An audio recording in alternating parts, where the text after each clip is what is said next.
অমুসলিম ঘোষণা করার জন্য দাবি করেছিলেন। এটার পরে অনেক দাঙ্গা হলো। তখন জামাত ইসলামী তৎকালীন পাকিস্তানের যে প্রেসিডেন্ট ছিল আইয়ুব খান, তেমন সঙ্গে ব্যান করে দিল। আবার তখন ওই সেন্ট্রাল এক্সিকিউটিভ কমিটির মিটিংয়ে মুসলিম পাকিস্তান জামাতের সেন্ট্রাল অফিস যেহেতু লাহোরে ছিল, ওখানে গিয়েছিলেন। তখন জামাতের সব নেতাকে ওখানে গ্রেফতার করলো। তারপরে আব্বা কিছুদিন পরে বললেন যে অন্যান্য সব বন্দীদের আত্মীয় স্বজনরা যদি সপ্তাহে থাকার সুযোগ পায়, আমাকে ঢাকা জেলে ট্রান্সফার করো। তারপর যখন ঢাকা জেলে আসলেন, আমরা আগে খবর পেলাম ওখানে জেলখানার থেকে প্লেন উঠিয়ে দিল, তারা ওইখানে এসে নিয়ে গেল। এয়ারপোর্টের দিকে আবছা মনে পড়ে যে এয়ারপোর্টে প্লেন থেকে নামছেন। এরপরে ওটার কোনো স্মৃতি নেই। এরপরে জেলে উনি ছিলেন প্রায় 8 মাস, এবার 2 মাস ওখানে ছিলেন, 6 মাস এখানে ছিলেন। 6 মাস প্রতি সপ্তাহে যেতাম। তখন আমার বয়স 5.5 5.5, আর আমার ছোট ভাই তখন 4 বছরের ছোট। তো ও বেশি ছোট করেছিল, ও যেত না, আমি সবচেয়ে ছোট ছিলাম। তখন বড় 3 আমার 4 জন্য। তো যেখানে দেখতে যেতাম আব্বাকে, এখানে রুমটা গিয়ে বসতাম, আবার দূর থেকে আসতাম, দেখা যেত। ওই সমস্ত স্মৃতি কিছু মনে পড়ে। আবার যদি মুক্তি পেলেন মনে আছে, ঠিক মাগরিবের দিকে আসলেন।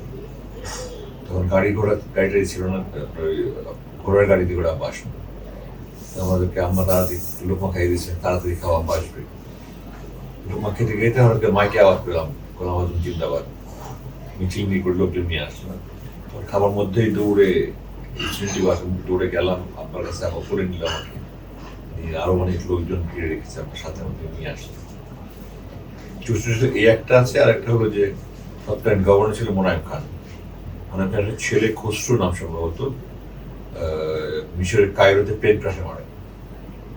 আমাদের যেহেতু দুঃসম্পর্ক আত্মীয় হয়, আমার দাদা গেলেন, আব্বা গেলেন, তখন আমিও গেলাম।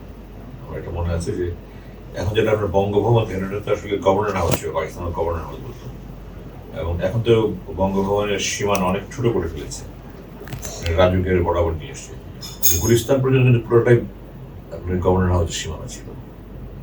রাজুকের সামনে যে রাস্তাটা, যে গুলিস্তান সিনেমা মন্ত্রী আছে, এই রাস্তা থেকে নিয়ে একদম দক্ষিণে বঙ্গভবন বরাবর পুরো রাস্তাটা সামনে গুলিস্তান, এই পুরো এলাকাটাই কিন্তু বঙ্গভবন এলাকার মধ্যে ছিল তখনকার গভর্নর হাউসের মধ্যে। এবং আমি মনে আছে আপনার সিএনজি যেগুলো বলে, আগে তো বেবি ট্যাক্সি বলতো, আপনার পেট্রোলে চলতো, টেস্ট অফ ইন্ডিয়ান। তো আমার কাছে মনে আছে যে গেট দিয়ে ঢোকার পর রাস্তা শেষ হচ্ছে না। আমি ছোটবেলা তো এই গুলিস্তান থেকে যাচ্ছি এবং 2 পাশে সুন্দর বাগান, এবং জানা যায় আমি আর কোনো বার্তা ছিল না, আমি ছিলাম সামনে যে চত্বরে জানা যায় হলো, ওটা আচ্ছা মনে আছে। এরপরে 65 সালের নির্বাচন হলো, পাকিস্তানে প্রেসিডেন্ট নির্বাচন হলো। তখন সম্মিলিত বিরোধী দল মিলে, সম্ভবত আওয়ামী লীগ, মুসলিম জামাত, সব দল মিলেই ফাতেমা জিন্না, কায়েদ আজম মল্লিক জিন্না, ফাতেমা জিন্নাকে দিল। এবং মার্কা ছিল হারিকেন মার্কা, আর এখানের মার্কা ছিল গোলাপ ফুল মার্কা। তো আমাদের বাসায় চাচার পরটা খালি ছিল, ওখানে পোস্টার বানানো হতো, পোস্টার লাগানো হতো, আপনার রশিদে লাগানো হতো। আব্বাকে দেখতাম ওখানে, আব্বা দেখছেন মাঝে মাঝে, যাচ্ছেন আসছেন, লোকজন আসছে। নির্বাচনের কিছু কিছু হালকা হালকা মনে আছে। এরপরে 66 না 67 সালে হলো, কম্বাইন্ড অপোজিশন পার্টি। তখন দেখতাম আমাদের বাসায় অনেক লোকজন আসে, হালকা হালকা এটা মনে আছে।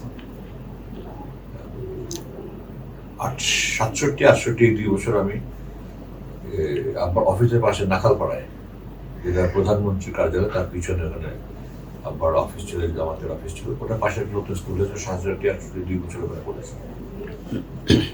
ওখানে মাঝে মাঝে আব্বার সাথে মাঝে মাঝে আমরা আলাদা যেতাম। আমি পিঠাপিঠি বড় ভাই আমরা একটা দিতাম। বাসা থেকে দুপুরবেলা আম্মা খাবার পাঠাতেন, আব্বার পিওর সঙ্গে যেত, আব্বার সাথে বসে আমরা একটা দুপুরে খেতাম আব্বার অফিসে বসে। তখন অনেক মনে আছে, আব্বা মাঝে মাঝে লোকমাও খাইয়ে দিতেন।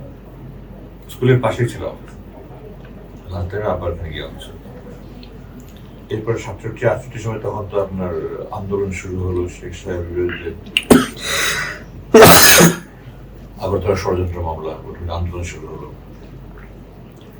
70 অভ্যুত্থান, ওখানে যখন শেখ সাহেবকে মুক্তি হলো, তখন আইয়ুব খান প্রেসিডেন্ট, সব দলের মিলিয়ে গোল টেবিল বৈঠক হলো, রাউন্ড টেবিল কনফারেন্স।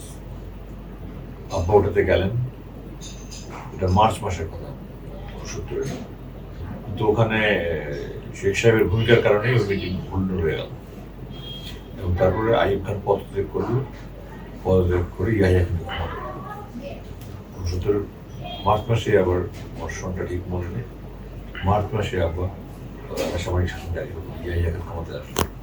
তো তখন আব্বা ওখানে মিটিংয়ে গেছেন, আমরা প্রতিদিন ওয়েট করে, তখন একটু বড় হয়েছে, 69-এ আমি ক্লাস 6-এ পড়ি।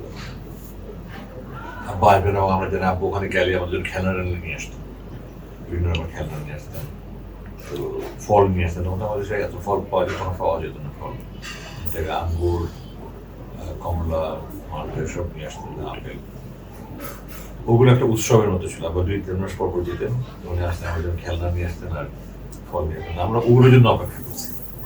তো আব্বা আসলেন, পরে জানতে পারলাম যে আব্বা যে প্লেনে আসার কথা ছিল, ওই প্লেনে তখন যেহেতু মিটিং ভণ্ডুল হয়ে গেল, তখন ছাত্রলীগ, আওয়ামী লীগ তারা বাবার উপরে খুব ক্ষিপ্ত হয়ে গেল এবং আমরা জানলাম যে তারা গিয়ে প্লেনের ভিতরে গিয়ে প্লেনের সিট টিট মতো কাটাকাটি করেছে আমার বাবার হাতে।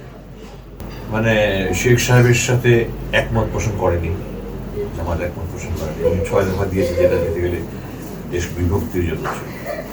আমি ওনার জীবনী যা দেখলাম বইটা পড়লে অনেক পাবেন, ওগুলো এত বিস্তারিত যাচ্ছে না। তো আমাদের মনটা খুব খারাপ, আব্বা কবে আসবে। পরে আমরা যখন জানলাম, আমরা গেলাম, আব্বা যে আসছেন এটা এখন মনে আছে, এয়ারপোর্টে গেলাম। তখন তো এয়ারপোর্ট ছিল আপনার এই যে ফ্যালকনের উল্টা দিকে, যেটা ছোট্ট, যেটা এখন আর্মি এভিয়েশন আছে, এটা এয়ারপোর্ট ছিল, ছোট্ট একটা 3 তলা বিল্ডিং ছিল। তো ওখানে আমার চোখে ভাসতেছে আব্বা প্লেন থেকে নেমে আসতেছে। তখন তো আমি আর কোলে নেওয়ার বয়স নেই আমার, আত্মীয় স্বজন আর কারা গিয়েছিল তো মনে নেই। তারপর আমরা গাড়িতে করে, মরিস কয়েনের গাড়ি ছিল, গাড়িতে করে আসলে পাশে 69-এর পরে। তো তখন যখন ইয়ে হলো আপনার আইয়ুব খানের আন্দোলন শুরু হলো, তখন পিডিএম নামে একটা পাকিস্তান ডেমোক্রেটিক মুভমেন্ট, সর্বদলীয় একটা পার্টি হলো, আব্বা জেনারেল সেক্রেটারি হলো। এবং এই যে আওয়ামী লীগের আব্দুল সামাদ আজাদ ছিল, যে সহসভাপতি মারা গেছে, উনি জয়েন্ট সেক্রেটারি, মানে আব্বার ইয়েতে ছিলেন। আওয়ামী লীগ সহ ওটা হয়েছে, ওটার অফিস হলো মগবাজার চৌরাস্তায়। ওটা আমার মনে আছে, মাঝে মাঝে আমি খুব দুরন্ত ছিলাম ছোটবেলা থেকে। আমি এখান থেকে দৌড়ে চলে যেতাম, আমার বাবার অফিস চলে যেতাম মাঝে মাঝে। এবার আমার ছোট ভাই পড়ে ঠোঁট কেটে গেল, আমি দৌড়ে গিয়ে খবর দিলাম। তখন আব্বার অফিসে মাঝে মাঝে যেতাম, আবার বসাতে, এগুলো হালকা হালকা মনে আছে। এর আগে 66-67 দিকে জামাত অফিস ছিল আপনার কারকুনবাড়ি লেন বলে, এটা হলো ঢাকা কোর্টের উল্টা দিকে, পুরান ঢাকায়। ওখানেও আব্বার সাথে একবার গিয়েছিলেন। তখন তো ঢাকায় এত মার্কেট টার্কেট ছিল না। আব্বা আমাদেরকে নিয়ে যখন সদরঘাটে আমাদের কাপড় চোপড় কিনে, ওখানে একবার দুবার গিয়েছে আমার মনে আছে। আম্মা যেতেন না, আব্বা আমাদের ভাইদেরকে নিয়ে যেতেন চাকরি।